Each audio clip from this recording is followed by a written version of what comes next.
Hello guys, this is Vishal Sharma. Welcome to the catalyst group. कैसे हो आप सभी लोग? आई होप आप सभी अच्छे होंगे। आज हम हमारे लेक्चर में कंटिन्यू करने वाले हैं नॉन ट्रेडिशनल मशीनिंग मेथड्स को।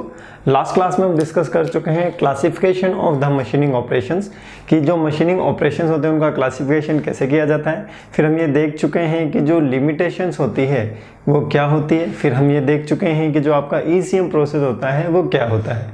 ECM प्रोसेस के बाद में आज आपको बताने वाला हूँ that is electro discharge machining. आज का जो आपका प्रोसेस होगा उसका नाम होगा EDM। उसका नाम क्या होगा? EDM, और जिसका फुल फॉर्म है इलेक्ट्रो डिस्चार्ज मशीनिंग। क्या है? Electro discharge machining. Electro discharge machining में क्या होता है? इलेक्ट्रो डिस्चार्ज मशीनिंग में आप यूज में लेते हो हाई वोल्टेज। इसको हम किस तरीके से समझ सकते हैं? देखिए, ये जो इलेक्ट्रो डिस्चार्ज मशीनिंग है इसमें जो सोर्स होता है, याद कीजिए सोर्स क्या था इसका जो सोर्स था ये था स्पार्क। इसका सोर्स क्या था? स्पार्क। तो हमें स्पार्क प्रोड्यूस करनी है। क्या प्रोड्यूस करनी है? स्पार्क। और ये स्पार्क किसके बीच में प्रोड्यूस होने वाली है? This spark will be produce between workpiece and tool. Between workpiece and the tool. अब ध्यान रखिएगा, वर्कपीस एंड द टूल ये कांटेक्ट में नहीं होंगे, इनके बीच में कुछ ना कुछ वॉइड होगा, कुछ ना कुछ गैप होगा।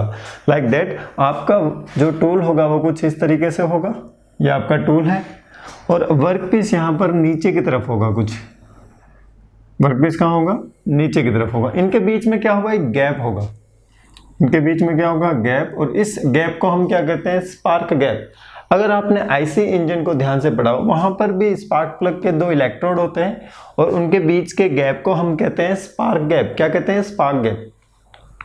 जब इलेक्ट्रिसिटी का यहाँ पर फ्लो होता है तो उस कंडीशन में क्या होता है? देखिए, तो इलेक्ट्रॉन्स को फ्लो करवाने के लिए हमें चाहिए हाई वोल्टेज। क्यों? क्योंकि इनके बीच में एक बहुत ही ज़्यादा हाई रेजिस्टेंस। तो मैं बात करता हूँ इलेक्ट्रो डिस्चार्ज मशीनिंग की। So it is a high voltage, high voltage तो करंट क्या होगी? It is a high voltage and low current process. अब अगर हम बात करें इसी में कंटिन्यूशन में, जो हम स्पार्क प्लग का इलेक्ट्रोड यूज में लेते हैं, ठीक है, तो जो आपका IC इंजन होता है उसमें कैपेसिटर होता है। क्या होता है? कैपेसिटर। और एक होता है ब्लास्ट रजिस्टर। सेम उसी प्रिंसिपल का यूज हम यहाँ पर करने वाले हैं।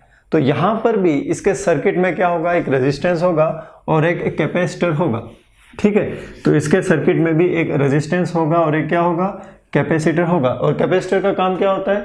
It is used to store the electrical energy. तो देखिए, it is a high voltage and low current process. And अगर हम नेक्स्ट पॉइंट की बात करें, it uses RC circuit. RC मतलब क्या होता है? RC मतलब होता है रजिस्ट्रेशन सर्टिफिकेट। ऐसा नहीं होता। It is resistance capacitance circuit. ठीक है, तो एक रजिस्टर होगा और एक कैपेसिटर होगा। क्या होगा? एक रजिस्टर होगा और एक कैपेसिटर होगा। तो अगर हम इसके सर्किट की बात करें तो सर्किट कैसा होगा? देखिए, सर्किट होगा कुछ इस तरीके से। So these are the terminals. यहाँ पर आपका स्विच होगा, यहाँ पर आपके रेजिस्टेंस होगा और यहाँ पर आपके कैपेसिटर होगा, लाइक दैट। अब ये जो सर्किट है ये ओपन सर्किट है। कैसा सर्किट है? Open circuit. और अगर मैं इस सर्किट को क्लोज कर दूं, अगर इस सर्किट को मैं क्या कर दूं? क्लोज कर दूं, तो इस तरीके से आप क्या कर सकते हो? सर्किट को क्लोज। और अगर हम ब्लैक वाले को यूज लेंगे तो क्या होगा? आपका सर्किट ओपन होगा।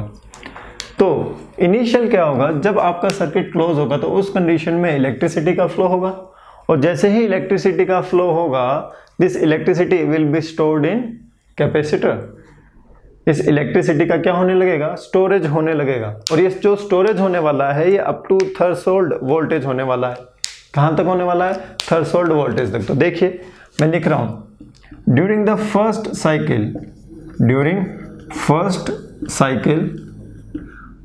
साइकिल में क्या होने वाला है? Circuit will be closed. Circuit क्या होगा? क्लोज होगा।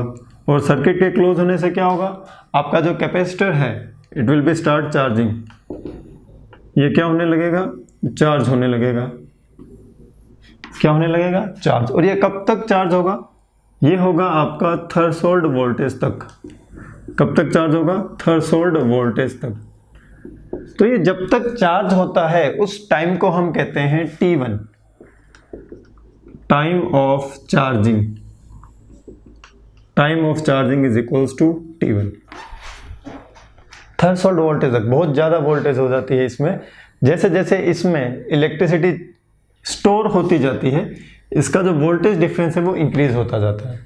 कभी कभी ऐसा होता है कि जो आपका कैपेसिटर है इस साइड में वोल्टेज ज़्यादा हो जाएगी as compare to the battery, तो आपका करंट रिवर्स डायरेक्शन में भी फ्लो कर सकता है।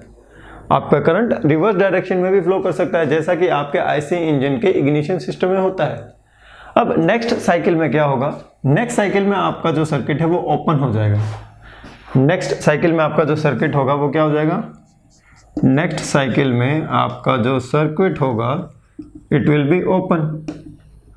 और सर्किट जैसे ही ओपन होगा तो कैपेसिटर बहुत जल्दी से स्पॉन्टेनियसली डिस्चार्ज हो जाएगा। सो मैं यहाँ लिख सकता हूँ कि ये जो आपका कैपेसिटर है, this capacitor will be discharge. ये क्या हो जाएगा, डिस्चार्ज हो जाएगा अचानक से। जब ये अचानक से डिस्चार्ज हो जाएगा तो बहुत ही ज़्यादा हाई वोल्टेज प्रोड्यूस होगी। This high voltage will be produce in between the work piece and the tool. आपके टूल और वर्क पीस के बीच में इतनी ज़्यादा हाई वोल्टेज प्रोड्यूस होगी कि आपका इलेक्ट्रॉन जंप करेगा, उधर से पॉजिटिव आयन जंप करेगा। तो जब ये दोनों टकराएंगे, जब दोनों टकराएंगे तो प्रोड्यूस होगी इलेक्ट्रिक स्पार्क। तो देखिए, तो जब आपका सर्किट ओपन होगा, कैपेसिटर अचानक से डिस्चार्ज होगा। यहां मैं लिख सकता हूं ये जो डिस्चार्जिंग जो प्रोसेस है इट इज ए स्पॉन्टेनियस। कैसा है, स्पॉन्टेनियस प्रोसेस है, मतलब बहुत ही कम समय में क्या हो रहा है, यहाँ पे डिस्चार्ज हो रहा है। तो जब ये बहुत ही कम समय में डिस्चार्ज होगा तो एक स्पार्क प्रोड्यूस होगा। क्या प्रोड्यूस होगा, स्पार्क विल बी प्रोड्यूस्ड। अब इस स्पार्क के कारण क्या होगा, इस स्पार्क के कारण ड्यू टू स्पार्क क्या होने वाला है, ड्यू टू स्पार्क जैसे ही स्पार्क प्रोड्यूस होगा, इंटेंस हीट, बहुत ही ज्यादा हीट प्रोड्यूस होगी। और इतनी ज्यादा हीट प्रोड्यूस होगी कि आपके वर्कपीस का जो मेटल है वो डिफ्यूज हो जाएगा और इवेपोरेट हो जाएगा। मतलब क्या होगा, उसमें हो जाएगा आपका डिफ्यूजन और वेपोराइजेशन। क्या हो जाएगा, डिफ्यूजन और वेपोराइजेशन। इतनी ज्यादा हीट प्रोड्यूस होने वाली है। तो यहां पर देखिए, due to spark intense heat will be produced. Intense heat will be produce. और इंटेंस हीट के प्रोड्यूस होने से क्या होगा, आपका जो वर्कपीस का जो मटेरियल है, उसका क्या हो जाएगा, वेपोराइजेशन हो जाएगा। क्या हो जाएगा, वेपोराइजेशन। और जैसे ही वेपोराइजेशन होगा मटेरियल रिमूवल होगा। क्या होगा, मटेरियल रिमूवल होगा। अब ये जो मटेरियल रिमूव्ड होगा इसको हमें क्या करना पड़ेगा, इलेक्ट्रोड और वर्कपीस के बीच से निकालना पड़ेगा, नहीं तो ये वहीं रहेगा। रिमूव हुए मटेरियल को हमें लेकर भी तो जाना पड़ेगा, जैसे कि हम इलेक्ट्रोकेमिकल में ले जाते थे। तो यहां पर भी फॉर रिमूवल ऑफ मटेरियल हम किसको यूज करेंगे, इलेक्ट्रोलाइट को नहीं, हम यहाँ पे यूज करेंगे डाई इलेक्ट्रिक फ्लूइड को। किसको यूज करेंगे, dielectric fluid. For example kerosene, इसको यूज में ले सकते हैं हम, केरोसिन को। यहाँ पे इलेक्ट्रोलाइट मत यूज में ले लेना, यहाँ पे इलेक्ट्रोलाइट को हम यूज में नहीं लेंगे, यहाँ पर हम यूज में लेंगे डाई इलेक्ट्रिक फ्लूइड। तो ध्यान रखना, ECM में यूज होता है आपका इलेक्ट्रोलाइट और EDM में यूज होता है आपका dielectric fluid. For example kerosene. तो इस मटेरियल रिमूव करने वाले प्रोसेस को, जिसमें आपका जो डाई इलेक्ट्रिक फ्लूइड है ये मटेरियल को लेके जाता है, इस प्रोसेस को हम कहते हैं डाई सिंकिंग प्रोसेस। क्या कहते हैं, डाई सिंकिंग प्रोसेस। ये नाम याद रखना है आपको, जो बता रहा हूं वो क्या रखना है, याद रखना है। तो जो ये मेटल रिमूव हो रहा है इस प्रोसेस को हम क्या कहते हैं, डाई सिंकिंग प्रोसेस। क्या कहते हैं, डाई सिंकिंग प्रोसेस। और क्या कहते हैं, स्पार्क इरोजन प्रोसेस। क्या कहते हैं, स्पार्क इरोजन प्रोसेस। क्या कहते हैं इसे, स्पार्क इरोजन प्रोसेस। अब अगर हम बात करते हैं कि इस जो हमने प्रोसेस को पढ़ा है इसका यूज कहाँ किया जाता है भाई, इसका यूज बहुत ही स्पेशल जगह किया जाता है। पहला तो यूज कॉमन ही है, और पहला यूज क्या है, पहला यूज है it is use to produce square holes. Square holes को प्रोड्यूस करने के लिए इसका यूज किया जाता है। दूसरा एप्लीकेशन क्या है इसका, दूसरा एप्लीकेशन है it is used in nozzles. Which are used in diesel engines. तो मैं लिख सकता हूं nozzles of diesel engine. Diesel engine में जो नोजल यूज में ली जाती है उसमें होल प्रोड्यूस करने के लिए इस प्रोसेस का यूज किया जाता है। सिंपली देखो क्या क्या क्वेश्चन पूछा जाएगा, पहले हम उस पर गौर करते हैं, उससे बाहर क्वेश्चन नहीं आना है। देखिए सबसे पहला पूछेगा कि इसमें जो वोल्टेज होती है वो क्या होती है, हाई वोल्टेज होती है। क्यों?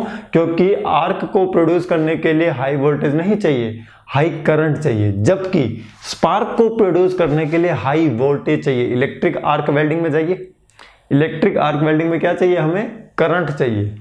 लेकिन जहां हमें स्पार्क प्रोड्यूस करना हो, फॉर एग्जांपल आपका आईसी इंजन, वहां पर हमें बहुत ही ज्यादा हाई वोल्टेज की रिक्वायरमेंट होती है। क्यों? क्योंकि आपको ओवरकम करना होता है रेजिस्टेंस, और ये रेजिस्टेंस कहां का रेजिस्टेंस होता है, आपके वर्कपीस और इलेक्ट्रोड के बीच का रेजिस्टेंस। वर्कपीस और इलेक्ट्रोड के बीच के रेजिस्टेंस को ओवरकम करने के लिए हमें हाई वोल्टेज की रिक्वायरमेंट होती है। अब दूसरा मैं बताया हूं कि इसमें हम यूज में लेते हैं आरसी सर्किट, यानी रेजिस्टेंस कैपेसिटेंस सर्किट। तो मतलब एक रजिस्टर होगा और एक कैपेसिटर होगा। Resistor will be used to prevent the circuit to be burn. आपके सर्किट को बचाने के लिए यूज में लिया जाता है रेजिस्टेंस। कैपेसिटर का काम क्या होता है, so this is the capacitor, this is the register.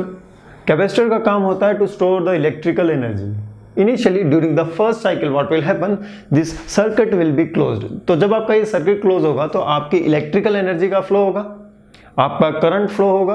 तो जब इलेक्ट्रिकल एनर्जी का फ्लो होगा, आपके कैपेसिटर में इलेक्ट्रिकल एनर्जी स्टोर होगी और इसका वोल्टेज इंक्रीज होगा। क्यों? क्योंकि जब इसमें इलेक्ट्रिकल एनर्जी स्टोर होने लगेगी तो इसका जो पोटेंशियल है वो क्या हो जाता है, इंक्रीज हो जाता है। तो इसका पोटेंशियल कितना इंक्रीज होगा, इसका पोटेंशियल इंक्रीज होगा up to the threshold voltage, up to threshold voltage V naught. इस थ्रेशोल्ड वोल्टेज को मैं बता रहा हूं वी नॉट। क्या बता रहा हूं मैं इसको, वी नॉट। क्लियर है? बिल्कुल से क्लियर है। टाइम ऑफ चार्जिंग बहुत ही कम है ना? नहीं, टाइम ऑफ चार्जिंग तो सफिशिएंट है, लेकिन टाइम ऑफ डिस्चार्जिंग बहुत कम है। क्यों? क्योंकि जैसे ही सर्किट आपका ओपन होगा, आपका कैपेसिटर को मौका मिलेगा सारी की सारी इलेक्ट्रिकल एनर्जी को एक साथ भेज देगा, क्योंकि पहले तो उसको मौका मिल नहीं रहता। देखो कैपेसिटर क्या चाहता था कि मेरे अंदर की जो एनर्जी है ना भाई, तुम जाओ इधर, लेकिन ये बैटरी क्या कह रही थी कि मेरे पास ज्यादा ताकत है, तुम नहीं जा सकते, मेरे पास ज्यादा ताकत है, तुम नहीं जा सकते, बचे हुए लोग तुम ऐसा करो इसके अंदर जाके स्टोर हो जाओ। अचानक से क्या होगा, यहां की जो सेना थी वो सारी की सारी चली गई। अब कैपेसिटर को मौका मिल जाएगा और ये सारे के सारे को अचानक से भेज देगा। कभी कभी होता है ना कि हम किसी चीज को बहुत ही ज्यादा चाहते हैं और वो हमें मिल नहीं रही होती है, और जब हमें अचानक से मिल जाती है तो हमें बहुत ही ज्यादा खुशी हो जाती है। तो इसी में क्या होगा, जैसे ही सर्किट ओपन होगा तो ये आपका पूरा का पूरा पोटेंशियल डिस्चार्ज अचानक से क्या कर देगा, भेज देगा। जो भी इसमें पोटेंशियल होगा वो पूरा का पूरा क्या कर देगा, डिस्चार्ज कर देगा। तो ये जो डिस्चार्ज का जो टाइम है ये बहुत ही कम है, और अचानक से इतना ज्यादा वोल्टेज आने के कारण आपके वर्कपीस और इलेक्ट्रोड यानी कि टूल के बीच में क्या प्रोड्यूस होने वाला है, स्पार्क प्रोड्यूस होने वाला है। और जैसे ही ये स्पार्क प्रोड्यूस होगा, जैसे ही ये स्पार्क प्रोड्यूस होगा, intense heat will be developed, and due to this intense heat your metal will be diffused and vaporised. अब ये जो मेटल वेपोराइज्ड होगा ये रिमूव हो जाएगा from the workpiece, and this will be removed with the help of the dielectric fluid. And for the example of the dielectric fluid is kerosene. यहाँ पे NaCl plus water नहीं लगाना है। ये जो NaCl plus water होता है that is your electrolyte solution which is used in electrochemical machining which is opposite process of electroplating. So dielectric fluid यहाँ पर यूज में होता है। तो ये आपको याद रखना है, क्या यूज में होता है, डाई इलेक्ट्रिक फ्लूइड। और डाई इलेक्ट्रिक फ्लूइड का क्या एग्जाम्पल है, ये भी चीज आपको क्या रखनी है, याद रखनी है। सो हम यूज में लेते हैं केरोसिन, और ये जो मेटेरियल रिमूव करता है इस प्रोसेस को हम क्या कहते हैं, डाई सिंकिंग प्रोसेस कहते हैं, या फिर स्पार्क एरोजन प्रोसेस कहते हैं। क्या कहते हैं, स्पार्क एरोजन प्रोसेस। एप्लीकेशन में आपको ये याद रखना है, nozzles of diesel engine, nozzles of diesel engine. तो ये चीज आपको क्या रखनी है, याद रखनी है। प्लस ये जो डिस्चार्ज प्रोसेस होता है it is a common sense, आप मैकेनिकल इंजीनियर्स हो, ये स्पॉन्टेनियस होता है। मतलब आपका जो डिस्चार्ज का जो टाइम लग रहा है, से फॉर एग्जांपल डिस्चार्ज का टाइम लग रहा है T2, T1 में तो चार्ज हो रहा है और T2 में डिस्चार्ज हो रहा है। So this T2 is very very less than T1, it is very very less than T1। Clear है? तो हम T2 को क्या कर सकते हैं, नेग्लेजिबल मान सकते हैं।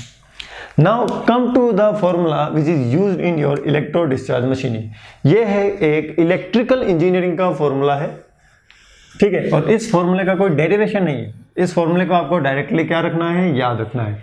यहाँ पर ये जो डेरिवेशन होगा it will be out of the scope of this class, तो हम उस डेरिवेशन को ना ही करेंगे, ना ही वो हमारे यूज में आने वाला है। एक्चुअली हमारे जो फॉर्मूला यूज में आने वाला है वो इतना हार्ड भी नहीं है, बहुत ही सिंपल फॉर्मूला है, और उस सिंपल फॉर्मूला से हम कैलकुलेट करते हैं डिस्चार्ज वोल्टेज। क्या कैलकुलेट करते हैं, डिस्चार्ज वोल्टेज। अब आपसे अगर मैं क्वेश्चन पूछता हूं कि जो वोल्टेज चार्ज होती है क्या वही बाहर आती है, नहीं। अगर वही बाहर आती तो कैपेसिटर को यूज क्यों करते हैं? कैपेसिटर का काम ही है in order to increase the voltage for a very spontaneous time, for a very little time. बहुत ही कम समय के लिए ये वोल्टेज को बहुत ज़्यादा इंक्रीज कर देता है। तो क्या होता है, ये चार्ज हो रहा है, चार्ज हो रहा है, इंक्रीज किया, चार्ज हो रहा है, चार्ज हो रहा है, इंक्रीज कर दिया, ऐसे इसका काम होता है, ठीक है। तो जो आपकी स्पार्क होती है वो फर्स्ट साइकिल नहीं सेकंड साइकिल में प्रोड्यूस होती है, फिर फर्स्ट साइकिल नहीं सेकंड साइकिल में प्रोड्यूस होती है। तो ये साइकिल क्या होती है, कंटिन्यूसली चलती जाती है, और आपके मेटल का स्पार्क के कारण क्या होता जाता है, इरोजन होता जाता है।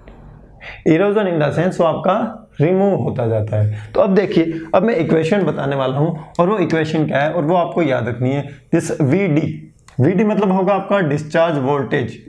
This VD will be equals to V0 मतलब आपका charging voltage, 1 minus e raise to power minus T1 divide by RC minus T1, e की पावर में ये माइनस है भाई, भूल मत जाना, minus T1 divide by RC। अगर भूल जाओगे तो इसको और तरीके से लिखो, यहाँ पर ब्रैकेट डालो, T1 डिवाइड बाय RC।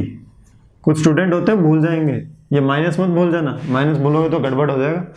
तो VD क्या है, VD is equals to discharge voltage. क्या है ये आपका, discharge voltage. What is V0? V0 is your charging voltage. V0 is your charging voltage. T1 क्या है, T1 is the time of charging. T1 is time of charging. What is R? R is resistance. Resistance की unit क्या होती है, ओम। What is C? C is capacitance. इसकी unit क्या होती है, फैराड। इसको हम ऐसे दर्शा सकते हैं, मतलब ऐसे शो कर सकते हैं, माइक्रो फैराड या फिर farad. So this is the unit of the capacitance, this is the unit of capacitance. तो ये पॉइंट आपको क्या रखना है, यहाँ पर याद रखना है। अब देखिए, ये जो T1 डिवाइड बाय RC ये एक रेशियो है, ये क्या है, एक रेशियो है। इस रेशियो को हम क्या कहते हैं, देखिए, so this T1 divide by RC, negative को इंक्लूड मत कर लेना, नेगेटिव इंक्लूड नहीं होगा।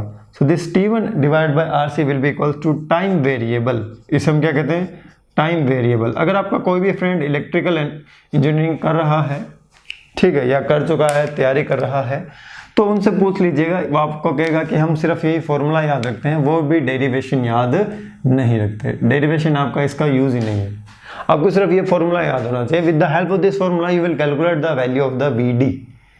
डिस्चार्ज वोल्टेज को आपको क्या करना है, कैलकुलेट करना है। क्लियर है? अब डिस्चार्ज वोल्टेज का यूज कहाँ है, discharge voltage will be use to calculate the energy, not power. What is energy? Energy is half C VD square, half mv square जैसा फॉर्मूला है ना। So this is energy not power. So this is energy released during the discharge process. So what is power? Power is energy divided by time, energy per unit time. So what is power? Power will be equals to energy per unit time. What is time? T1 plus T2. T2 क्या है आपका, discharge time. T2 is equals to discharge time. और मैंने आपको अभी बताया है कि this T2 is much much much much less than T1. So this formula will be reduce to power will be equals to E divide by T1 and this power will be equals to किसके equal हो जाएगा, जल्दी से बताइए। ये हो जाएगा आपका CVD square. So this CVD square divided by 2T1. CVD square divided by 2T1. Power की यूनिट क्या होती है? पावर की यूनिट होती है वॉट, और आपकी एनर्जी की यूनिट क्या होती है? एनर्जी की यूनिट होती है आपकी जूल। ये पावर किस पर डिपेंड कर रही है? ये C पर, VD पर, T1 पर डिपेंड कर रही है। अगर मुझे मैक्सिमम पावर निकालनी हो तो मुझे क्या देखना पड़ेगा कि ये पावर का जो वेरिएबल है वो कौन है। यहां पर वेरिएबल आर मोर देन 1, तो हमें क्या करना पड़ेगा? For maximum power we have to reduce the formula of this power into one variable. एक वेरिएबल पे हमें कन्वर्ट करना पड़ेगा। तो देखिए कैसे करते हैं। VD की वैल्यू क्या है? ये रही VD की वैल्यू, लेकिन यहां पर क्या है? VD का स्क्वायर है। VD का क्या है? स्क्वायर। तो देखिए P को अब मैं क्या लिख रहा हूं, देखो इसको C, this is C। VD की वैल्यू पुट करो, V0 1 minus e raise to power minus T1 divide by RC। So this will be equals to V0 square 1 minus e raise to power minus T1 divide by RC whole square divide by 2T1 divide by 2T1। यहां तक कोई संदेह है? बिल्कुल भी sir, कोई भी problem नहीं है, कोई भी कंफ्यूजन नहीं है। नाउ अब मैं क्या कर रहा हूं, इस T1 डिवाइड बाय RC, ये जो आपका T1 डिवाइड बाय RC है, T1 डिवाइड बाय RC, इसको मैं एज्यूम कर रहा हूं n। इसको मैं क्या एज्यूम कर रहा हूं? n। तो ये फॉर्मूला क्या बन जाएगा? देखो ये फॉर्मूला क्या बनेगा, जल्दी से बताऊं। ये फॉर्मूला बन जाएगा P equals to C V0 square minus e raise to power minus n, e raise to power minus n। तो देखो P will be equals to C V0 square. So this is V0 square 1 minus e raised to power minus n, e raised to power minus n square divided by 2T1। 2T1। यहाँ तक कोई problem नहीं sir? कोई problem नहीं है। अब देखो मैं क्या कर रहा हूँ, यहाँ पर R और यहाँ पर R ऐसे मल्टीप्लाई कर रहा हूँ। क्या कर रहा हूँ? यहाँ पर नीचे भी R का मल्टीप्लाई कर रहा हूँ और ऊपर भी R का मल्टीप्लाई कर रहा हूँ। अब देखो क्या आ रहा है, अब आ रहा है देखो आपका ये। अब जो मैं डैश डैश कर रहा हूँ उसको ध्यान से देखना, जो डैश डैश में करने वाला हूँ उसको ध्यान से देखो। ये क्या बन रहा है? T1 divide by RC, T1 divide by RC, और T1 डिवाइड बाय RC क्या है? N। तो इस फॉर्मूला को मैं और क्या लिख सकता हूँ? This P will be equals to V0 square 1 minus e raise to power minus n whole square divide by 2 R, और क्या आएगा? और क्या आएगा? जल्दी से बताओ, और क्या आएगा आपके? n। तो यहां पर क्या आ जाएगा? n। Now this P is the function of n। For maximum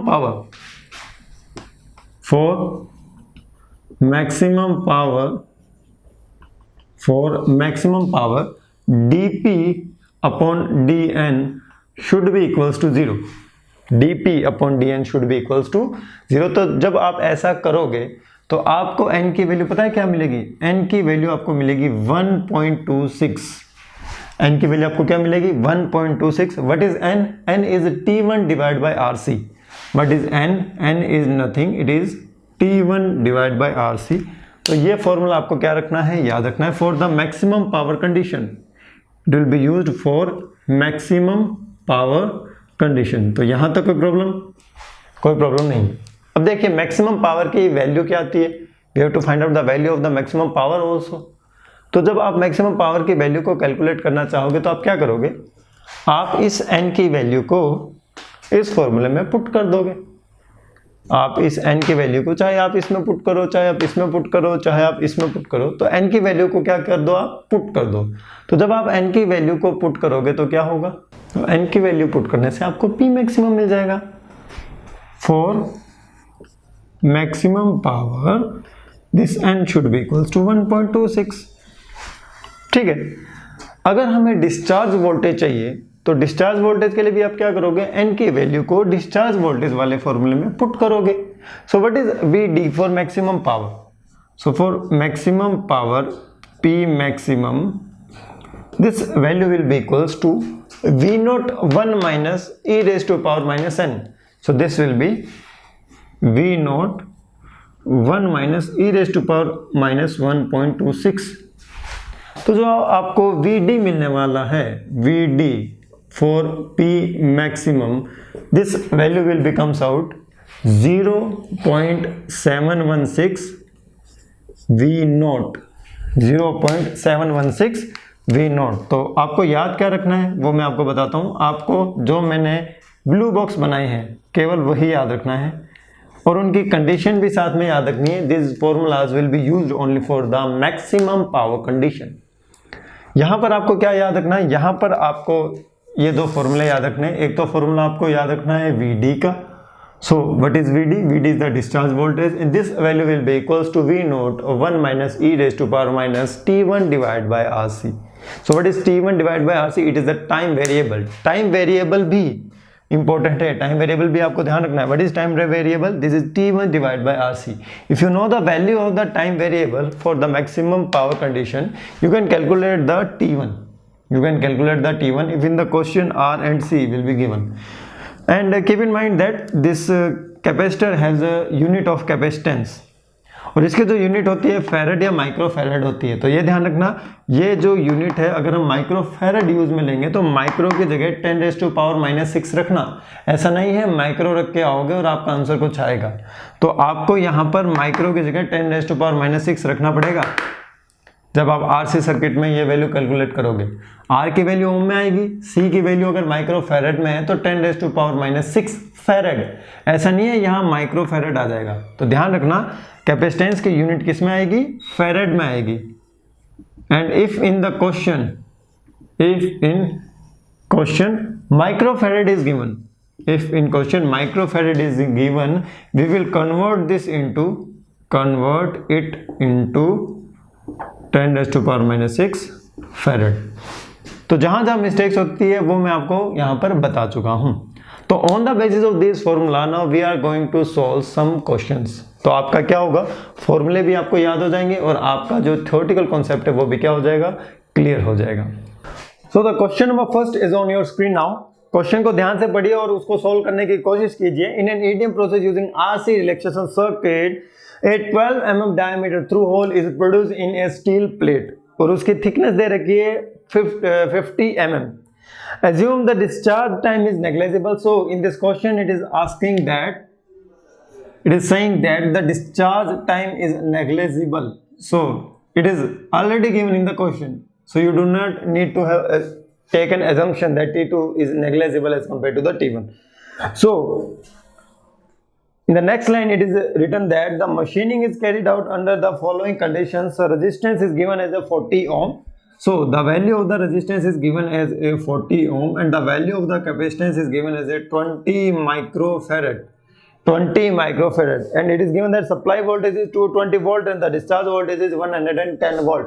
So the discharge voltage is 110 volt and the supply voltage is 220 volt. Supply voltage is 220 volt and it is asking the time for the one cycle in millisecond. So it is asking the value of the T1 in milliseconds. Milliseconds में पूछ रहा है ये। And the next thing it is asking the average power input in kilowatt. So it is asking the value of the P in kilowatt.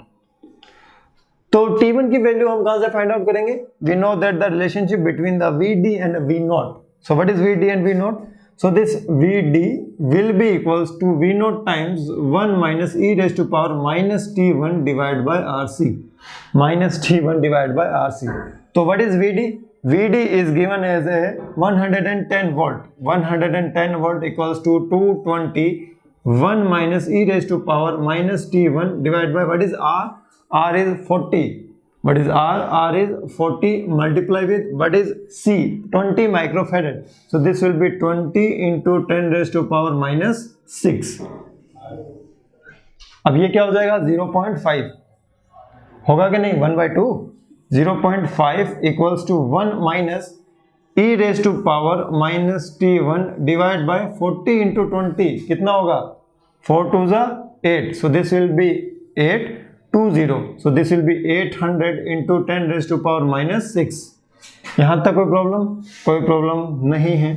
E को इधर ले आओ, 0.5 को उधर ले जाओ। So this will be e raised to power minus T1 divide bye 800 into 10 raised to power minus 6, 800 into 10 raised to power minus 6 equals to 1 minus 0.5 and this value will be equals to 0.5. So E अगर वहां जाएगा तो वो क्या बन जाएगा ln.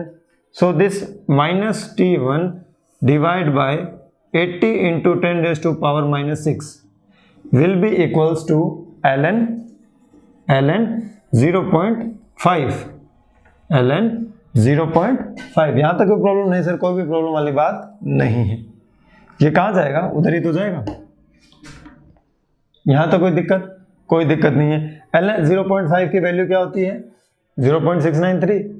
ln 1/2 की value क्या होती है 0.693. तो वहां से आप क्या कर सकते हो, इस t1 की वैल्यू को कैलकुलेट कर सकते हो इन मिली सेकेंड्स. ये आप पर है, t1 की वैल्यू को क्या करना है, आपको कैलकुलेट करना है. कर लेंगे, बिल्कुल सर कर लेंगे, कोई प्रॉब्लम वाली बात नहीं है, आराम से कैलकुलेट हो जाएगा ये. उसके बाद ये क्या पूछ रहा है, उसके बाद ये पूछ रहा है आपका average power. So what is average power? Average power will be equals to C VD square divide by twice of t1. C VD square divided by 2 times of T1. So what is C? C value is given as a 20 microfarad. So this will be 20 into 10 raised to power minus 6 multiply with VD. So this VD will be 110 square divided by twice of T1. So if you solve the value of the T1, you will get it as a 0.5544 millisecond. So if you solve this value, you will get 0.5544 millisecond. So put this value T1 here. You will get 20 into 10 raised to power minus 6 multiply with 110 square divided by 2 times of milli. का मतलब क्या होता है, ग्राम, milligram. मिली का मतलब क्या होता है, जल्दी से बताओ. मिली का मतलब क्या होता है, 10 raised to power minus 3 होता है. क्या होता है, 1 मीटर, 1 मिलीमीटर. तो 10 raised to power minus 3. So this will be 10 raised to power minus 3 multiply with आपका ये जो T1 आ रहा है, ये कितना रहा है 0.5544. तो अब अगर हम बात करते हैं P की, और this P value will be 0.218 kilowatt. 0.218 kilowatt. So now come to the next question. Next question is on your screen now. क्या है नेक्स्ट क्वेश्चन आपका, देखिए नेक्स्ट क्वेश्चन काफी इजी है. For a RC type generator in EDM process to get the maximum power dissipation during the charging, VC equals to V0 of 0.716. Determine the ideal time for R equals to 10 microfarad and C equals to 200 microfarad. तो ये क्या पूछ रहा है, T1 का value पूछ रहा है. किसका वैल्यू पूछ रहा है, T1 का वैल्यू पूछ रहा है. और आपको T1 डिवाइड बाय RC का वैल्यू पता है for the maximum power condition. अगर हमें मैक्सिमम पावर कंडीशन दे रखी हो तो T1 डिवाइड बाय RC की वैल्यू क्या होती है, जल्दी से बताइए. T1 डिवाइड बाय RC का वैल्यू क्या होता है for the maximum power condition, उसकी वैल्यू होती है 1.26. So in the next question हमें सिर्फ एक फॉर्मूला यूज में लेना है, that is T1 divide by RC equals to N equals to 1.26. और देखिए हमें किसकी वैल्यू पूछ रहा है, ये क्वेश्चन में T1 की वैल्यू को पूछा जा रहा है और R और C की वैल्यू क्या है, गिवन है. So this T1 will be equals to RC into 1.26. This T1 will be equals to RC multiply with 1.26. So the resistance in the question is given as, resistance की value आपके 10 ओम और resistance की value आपकी 10 ओम और आपके capacitance की value है वो है आपकी 200 microfarad. This will be 200 into 10 raise to power minus 6 farad into 1.26. तो यहाँ कितने जीरो है देखो, 1 2 3 1 2 3. तो यहाँ कितना बचाएगा, 10 raise to power minus 3. So this will be 2 into 10 raise to power minus 3 into 1.26. And it is asking the value of T1 in milliseconds. So we can write it in the millisecond. So 1.26 into 2 कितना होगा ये, 6 2 जा 12, 1 2 2 जा 4 and 1 5, 2 1 जा 2. So 2.52 10 raised to power minus 3 seconds. तो इसको मैं क्या लिख सकता हूँ, 2.52 milliseconds. क्या लिख सकता हूँ, 2.52 milliseconds. So this will be your answer for the question number 2। तो ये आपका क्वेश्चन नंबर 2 था, इसमें आपको T1 की वैल्यू पूछी जा रही थी। So that's all for the question of the electro discharge machining. अब इलेक्ट्रो डिस्चार्ज मशीनिंग के मैं डिफरेंट पैरामीटर्स पर आपसे डिस्कस करने वाला हूँ। So what are the different parameters? These are the thermal conductivity and the specific heat. Thermal conductivity और specific heat के बारे में मैं डिस्कस करने वाला हूँ। किन किन पॉइंट्स के बारे में? थर्मल कंडक्टिविटी, जल्दी से बताइए थर्मल कंडक्टिविटी क्या होती है, और उसके बाद बताइए स्पेसिफिक हीट क्या होता है। वीडियो पॉज करके दोनों की डेफिनेशंस को याद कीजिए। What do mean by the thermal conductivity, what do mean by the specific heat. अपने मन में बताइए कि इनकी डेफिनेशन क्या होती है। आपके मन की आवाज मेरे तक जरूर पहुंचेगी। Thermal conductivity and the specific heat.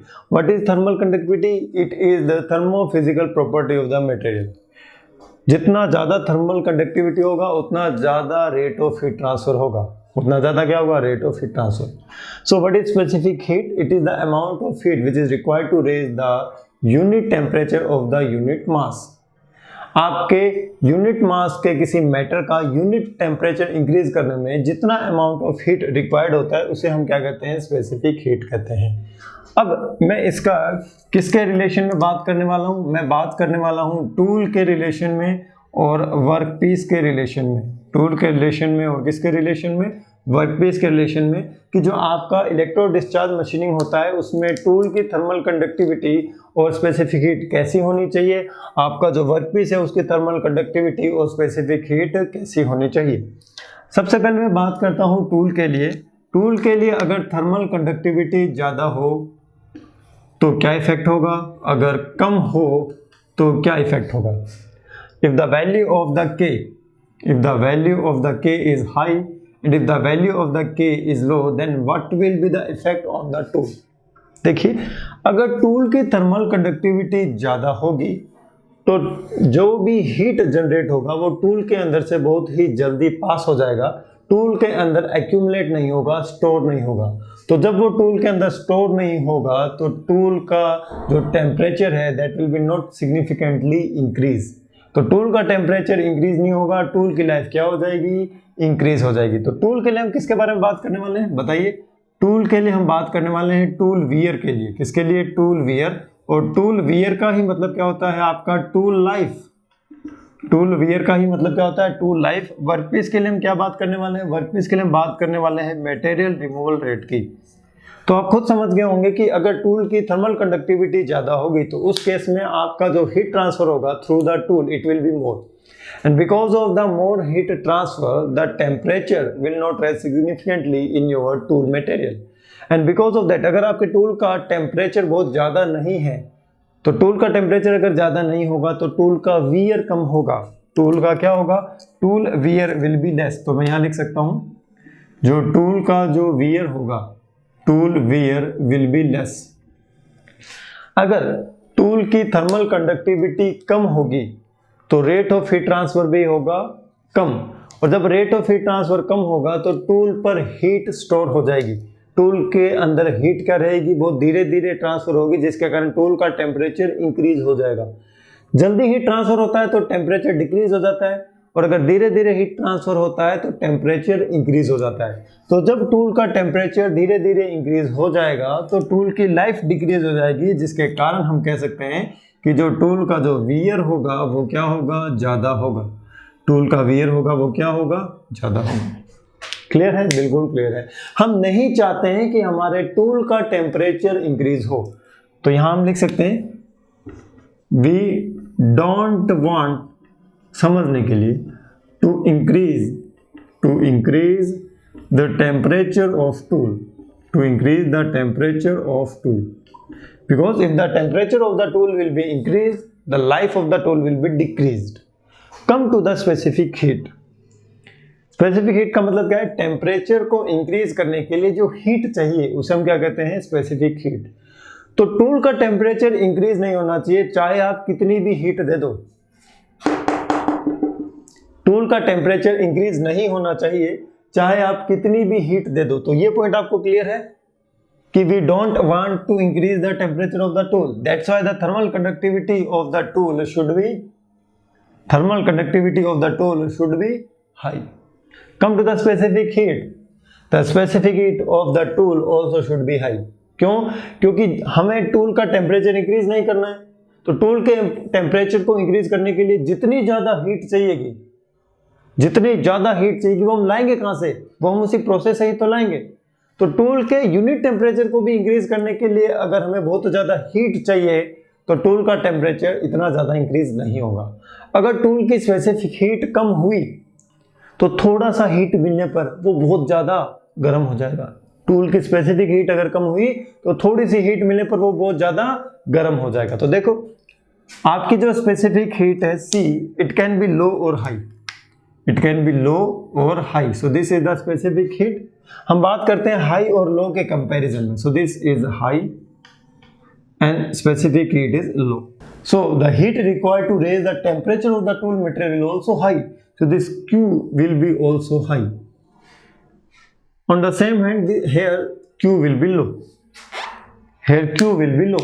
Clear है? यहां तक बिल्कुल क्लियर है, कोई प्रॉब्लम वाली बात नहीं। तो जब ऐसा होगा, इस कंडीशन में क्या होगा? इस कंडीशन में जो आपका टेम्परेचर ऑफ टूल है, टेम्परेचर ऑफ टूल है वो कम रहेगा, और नीचे वाले कंडीशन में जो आपका टेम्परेचर ऑफ टूल है वो ज्यादा हो जाएगा। क्यों? क्योंकि टेम्परेचर को इंक्रीज करने के लिए बहुत कम हीट चाहिए, हम लिख सकते हैं यहाँ पर लो हीट रिक्वायर्ड, और टेम्परेचर को इंक्रीज करने के लिए बहुत ज्यादा हीट चाहिए तो हम लिख सकते हैं यहाँ पर हाई हीट रिक्वायर्ड। तो ज्यादा हीट चाहिए तो टेम्परेचर कम रहेगा, कम हीट चाहिए तो ज्यादा टेम्परेचर इंक्रीज हो जाएगा। घुसा दिमाग में? अरे स्पेसिफिक हीट अगर कम हुई तो थोड़ा सा हीट देते ही बहुत ज्यादा टेम्परेचर इंक्रीज हो जाता है। डेफिनेशन बताई तो थी अभी आपको, it is the amount of heat required to raise the temperature. अगर स्पेसिफिक हीट कम है तो कम हीट देने पर टेम्परेचर ज्यादा इंक्रीज हो जाता है, अगर स्पेसिफिक हीट ज्यादा है तो ज्यादा हीट देने पर टेम्परेचर इंक्रीज होगा। इसलिए टूल का जो टेम्परेचर है वो क्या मेंटेन रहेगा? कम मेंटेन रहेगा। तो मैं यहाँ लिख सकता हूँ, यहाँ क्या लिख सकता हूँ मैं? यहाँ पर जो टूल का टेम्परेचर है वो लो मेंटेन रहेगा, यहाँ पर टूल का टेम्परेचर हाई मेंटेन रहेगा। उसके कारण क्या होगा? यहाँ पर ऊपर वाली कंडीशन में जो आपका टूल वियर है, टूल वियर क्या हो जाएगा? यहाँ पर लो हो जाएगा, और नीचे वाली कंडीशन में जो टूल वियर रहेगा वो हाई हो जाएगा, क्योंकि वहां पर टेम्परेचर इंक्रीज हो जाएगा। Come to the workpiece. हम वर्कपीस पे चाहते हैं हाईएस्ट एमआरआर। हम क्या चाहते हैं? Highest MRR. आपके वर्कपीस से बहुत ज्यादा मेटेरियल रिमूव होना चाहिए। तो वर्कपीस से बहुत ज्यादा मेटेरियल रिमूव होना चाहिए, तो वर्कपीस के रेफरेंस में हम देखेंगे थर्मल कंडक्टिविटी और स्पेसिफिक हीट क्या होनी चाहिए। तो देखिए जो आपकी थर्मल कंडक्टिविटी है K, वो क्या हो सकती है? This K may be high and this K may be low. और अगर K हाई होती है, K हाई होगी तो मतलब आपके वर्कपीस से हीट बहुत जल्दी निकल जाएगी और आपके जो वर्कपीस पर हीट एक्यूमुलेट नहीं हो पाएगी। हम चाहते हैं सारी की सारी हीट वर्कपीस पर रहे, उससे बाहर ना निकले। हम चाहते हैं सारी की सारी हीट एक्यूमुलेट हो जाए आपके वर्कपीस पर। तो अगर K हाई होगा तो MRR क्या होगा? कम। MRR क्या होगा? MRR will be less. हम लिख सकते हैं MRR क्या होगा आपका? कम होगा, लो। क्या होगा? लो। आपको दे नहीं रहा हूं, इसको कहते हैं लो। ठीक है। अगर आपकी थर्मल कंडक्टिविटी वर्कपीस की कम होगी तो वर्कपीस पर बहुत ज्यादा हीट स्टोर हो जाएगी, हीट फ्लो नहीं हो पाएगी। थर्मल कंडक्टिविटी का मतलब होता है हीट का फ्लो होना। तो थर्मल कंडक्टिविटी अगर कम है तो आपके वर्कपीस पर हीट ज्यादा एक्यूमुलेट हो जाएगी, और जितनी ज्यादा हीट आपके वर्कपीस पर एक्यूमुलेट होगी उतना ज्यादा आपका वर्कपीस का टेम्परेचर इंक्रीज होगा, और जितना ज्यादा टेम्परेचर इंक्रीज होगा उतना ज्यादा एवापोरेशन और फ्यूजन होगा। तो यहां पर MRR क्या होगा? हाई। यहां पर MRR क्या होगा? हाई। स्पेसिफिक हीट पर आते हैं। देखिए स्पेसिफिक हीट क्या है? C क्या हो सकती है आपकी? हाई हो सकती है, और C क्या हो सकती है? लो हो सकती है। तो वर्कपीस के टेम्परेचर को इंक्रीज करने के लिए हमें बहुत कम हीट चाहिए तो अच्छी बात है। अगर वर्कपीस का स्पेसिफिक हीट ज्यादा है तो उसके टेम्परेचर को इंक्रीज करने के लिए ज्यादा हीट चाहिएगी, और अगर टेम्परेचर को इंक्रीज करने के लिए ज्यादा हीट चाहिएगी तो MRR क्या हो जाएगा? कम। MRR क्या हो जाएगा? यहाँ पे कम हो जाएगा। So the MRR will be low. MRR will be low. Specific heat low होने का मतलब क्या है? वर्कपीस के टेम्परेचर को इंक्रीज करने के लिए बहुत कम हीट चाहिए।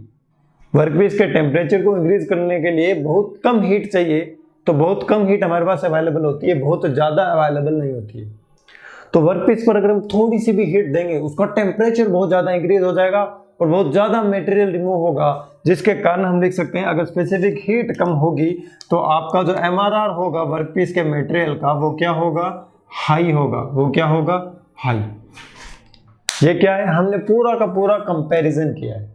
तो अब मैं बात करने वाला हूं फेवरेबल कंडीशंस की। किसकी? Favourable condition. तो फेवरेबल कंडीशन क्या होनी चाहिए? फेवरेबल कंडीशन क्या होगी? देखो, हम टूल और वर्कपीस के लिए बात करेंगे। फेवरेबल कंडीशन किसके लिए हम बात करने वाले हैं?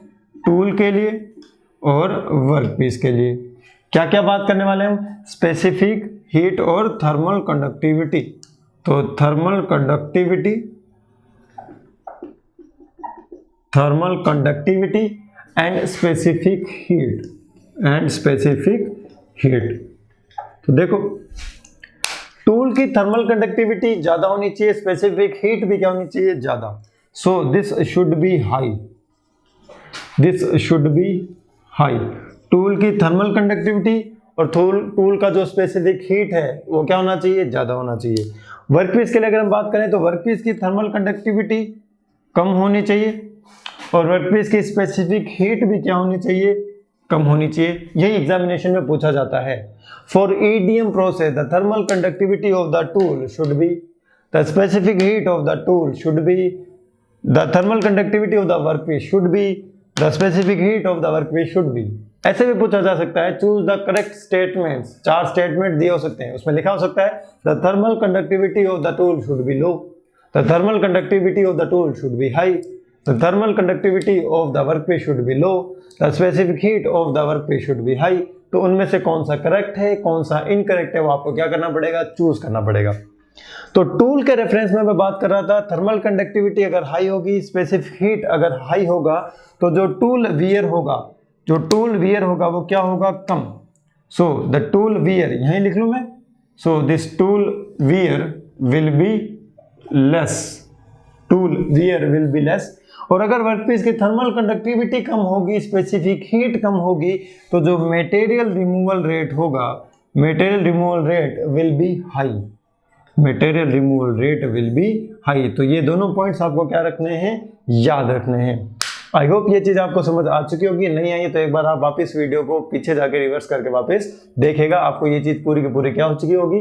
क्लियर हो चुकी होगी। अगर नहीं हुई है तो आप ये चीज क्या करें? याद करने की कोशिश करें। वीडियो 1-2 बार देखिए, आपको पूरा का पूरा ये चीज क्या आ जाएगा? समझ में आ जाएगा। एक एक वर्ड को ध्यान से सुनने की कोशिश करें। अब ईडीएम प्रोसेस के बाद, इलेक्ट्रो डिस्चार्ज मशीनिंग के बाद, मैं आने वाला हूं wire cut EDM process. Before coming to the wire cut EDM process, let's have a quick revision of this things. क्या है? देखो, अगर आपके टूल की थर्मल कंडक्टिविटी ज्यादा होगी तो टूल में से हीट का ट्रांसफर ज्यादा होगा। तो जब टूल में से हीट का ट्रांसफर ज्यादा होगा तो टूल का टेम्परेचर इंक्रीज नहीं हो पाएगा फ्यूजन स्टेट तक, जिसके कारण आपका टूल का जो वियर होगा वो कम होगा।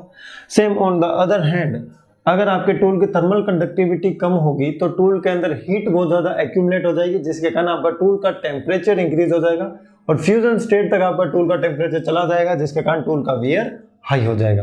स्पेसिफिक हीट की अगर मैं बात करता हूँ, यहाँ मैं ये चीज लिख चुका हूँ कि अगर आपके टूल की स्पेसिफिक हीट ज्यादा होगी, so more amount of heat will be required to raise the temperature of the tool up to the fusion state, so the tool wear will be less.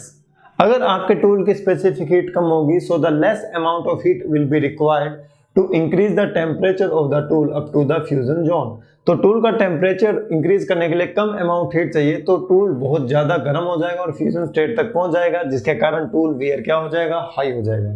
Workpiece पर आइए। अगर workpiece की thermal conductivity ज्यादा होगी तो workpiece का temperature increase नहीं हो पाएगा, जिसके कारण MRR क्या रहेगा? कम रहेगा।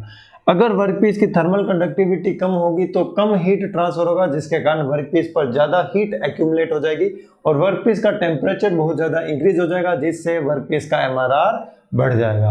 अगर हम स्पेसिफिक हीट की बात करते हैं तो अगर स्पेसिफिक हीट ज़्यादा होगी तो स्पेसिफिक हीट ज़्यादा होने से वर्कपीस के टेम्परेचर को इंक्रीज करने के लिए बहुत ज़्यादा हीट की रिक्वायरमेंट होगी, बहुत ज़्यादा पावर की रिक्वायरमेंट होगी, जिसके कारण आपका जो MRR होगा वर्कपीस का वो कम हो जाएगा।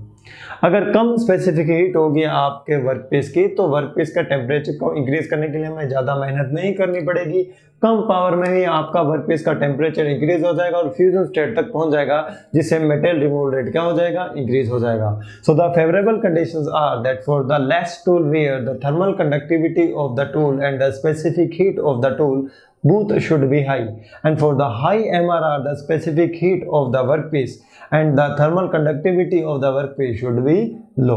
So based on your MRR and based on your tool wear, here we categorize the values of, not the values, comparable values of the thermal conductivity and the specific heat. So now come to the next type of process, that is your wire cut EDM. Wire cut EDM का use किया जाता है to produce the deep slots and cuts.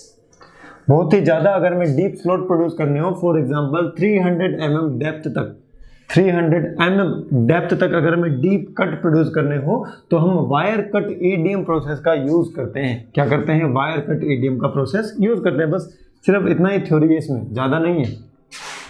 अगर हम बात करते हैं wire cut EDM, next process का नाम क्या है जल्दी से बताएं। नेक्स्ट प्रोसेस का नाम है आपका वायर, तो मतलब इसमें वायर होगा, कट ईडीएम।